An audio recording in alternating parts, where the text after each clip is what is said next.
Hi friends, நம்ம இப்போது கிராமத்து ஸ்டைலில் எப்படி புளிக்குழம்பு ஈஸியாக டக்குன்னு எப்படி பண்ணலாம்னு சொல்லிட்டு இந்த வீடியோவில் பார்க்கலாம் ஃப்ரெண்ட்ஸ். வாங்க வீடியோக்குள்ளே போகலாம் ஃப்ரெண்ட்ஸ். இதுக்கு தேவையான பொருள், ஒரு வெங்காயம் பெரிய சைஸில் அளவு கட் பண்ணி வச்சுருக்கேன். தக்காளி அதே தான், சேம் தான். ஒரு முருங்கைக்காய், ஒரு கத்திரிக்காய். தேவையான அளவு உப்பு சேர்த்துக்கலாம். தேவையான அளவு மிளகாத்தூள் இதில் சேர்த்துக்கிறேன்.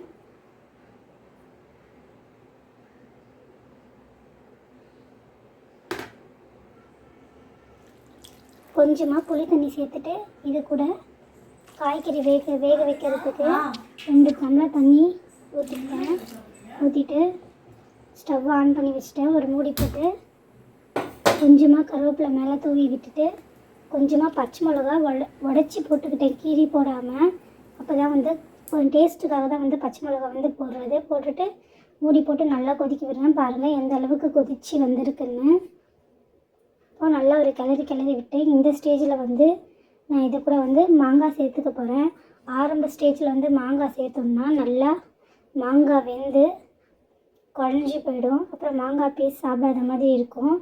அதனால் லாஸ்ட்டாக காய்கறி நல்லா வெந்த பிறகு லாஸ்ட்டாக தான் நான் இந்த மாங்காவை சேர்த்துக்கிறேன். மாங்காய் இருந்தால் சேர்த்துக்கோங்க, இல்லைன்னா விடுங்க. இந்த புளிக்குழம்பு அவ்வளோ டேஸ்ட்டாக இருக்கும். கிராமத்து ஸ்டைலில் இப்படி தான் பண்ணுவாங்க. தாளிப்புக்கு கொஞ்சமாக நல்லெண்ணெய், கடுகு, வெந்தயம், தட்டி போட்ட பூண்டு இதை போட்டு தாளித்து விட்டுக்கலாம்.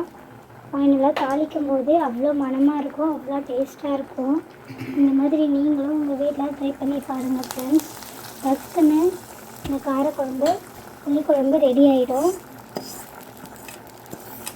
லாஸ்ட்டில் தாளிக்கும் போது ஸ்மெல் சூப்பராக இருக்கும். யாரெல்லாம் என்னோடய சேனலை சப்ஸ்கிரைப் பண்ணாமல் பார்க்குறீங்களோ ஃப்ரெண்ட்ஸ், ப்ளீஸ் ஃப்ரெண்ட்ஸ் சப்ஸ்கிரைப் பண்ணிவிட்டு பாருங்கள் ஃப்ரெண்ட்ஸ். இந்த வீடியோ உங்களுக்கு பிடிச்சிருந்தா லைக் பண்ணுங்கள், ஷேர் பண்ணுங்கள், கமெண்ட் பண்ணுங்கள் ஃப்ரெண்ட்ஸ். மறக்காமல் என்னோடய சேனலில் நோட்டிஃபிகேஷன் பட்டனை ப்ரெஸ் பண்ணிக்கோங்க. அப்போ தான் நான் அடுத்தடுத்து என்ன வீடியோ போடுறேன்னு சொல்லிட்டு உங்களுக்கு நோட்டிஃபிகேஷன் வரும் ஃப்ரெண்ட்ஸ். தேங்க்யூ ஃப்ரெண்ட்ஸ் என்னுடைய வீடியோ பார்த்ததுக்கு.